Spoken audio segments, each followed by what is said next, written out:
Eh bien, bonjour Guy Grenier, votre blogueur joannais. Comme je vous l'avais annoncé, je souhaitais rencontrer les candidats dans la circonscription d'Iberville pour discuter un peu avec eux, surtout pour les connaître, parce que je pense que ça a beaucoup d'importance de connaître les candidats qui se présentent chez nous, dans notre propre comté. Alors, je suis aujourd'hui en compagnie de M. Claude Chagnon, qui représente le parti Option nationale. Je voudrais commencer, M. Chagnon, en vous félicitant de poser ce geste d'être candidat à une élection. Première des choses, parce que ça permet la qualité de notre démocratie, ça permet de la faire vivre, notre démocratie.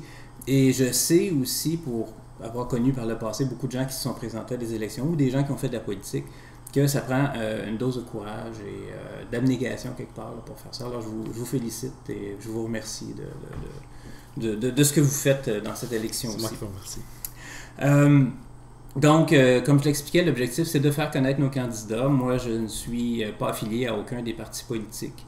Et comme je l'ai expliqué dans une vidéo précédente, c'est pas une dépense électorale, c'est seulement une forme quelconque de journalisme citoyen. Et débutons immédiatement en demandant à M. Chagnon de prendre quelques instants pour se présenter et vous expliquer qui il est.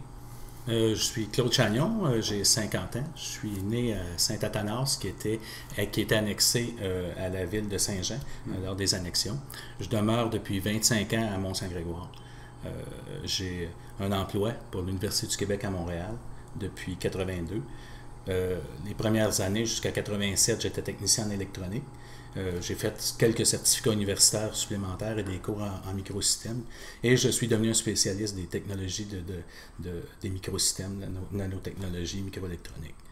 Ce qui m'a un peu amené en politique, c'est l'environnement il y a plusieurs années. Puis j'ai laissé pendant environ 4 ans de faire de la politique ou même de m'intéresser à la politique.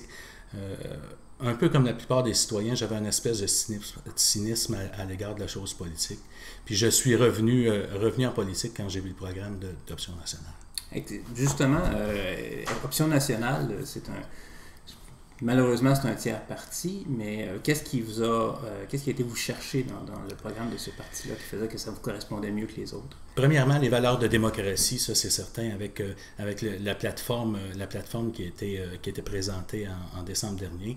Les valeurs de démocratie, puis le goût de redonner aux gens confiance en leurs institutions, comme le financement public des partis politiques, une composante proportionnelle, des élections à date fixe. Ça, c'est des choses qui sont venues me chercher en plus de la nationalisation des ressources naturelles. C'est un parti qui représente la grande famille souverainiste.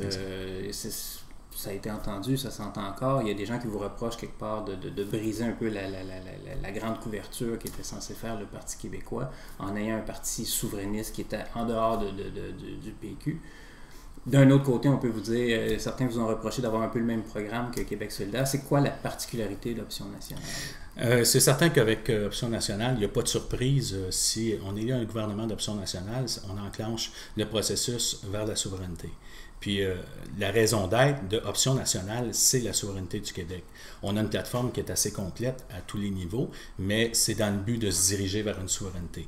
Ce qui n'est pas le but des autres partis. Ce que j'ai toujours dit, toujours réalisé, c'est que on aurait un parti comme Québec solidaire demain qui passerait à 80% au Québec, qui ne pourrait pas réaliser son programme à cause de l'inclusion dans le Canada puis des gouvernements qu'on a comme Harper. Fait que, de toute façon, on ne pourrait pas réaliser ça. C'est la différence avec Option nationale. OK. Au lendemain du 4 septembre 2012, on est dans un scénario fictif, mais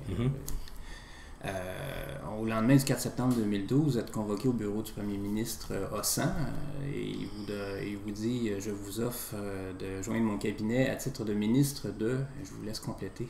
Sciences et technologies ou environnement. Sciences, technologies ou environnement, c'est vraiment un domaine qui... Ce sont deux domaines qui m'ont toujours intéressé parce que je travaille en sciences à l'UQAM depuis 30 ans.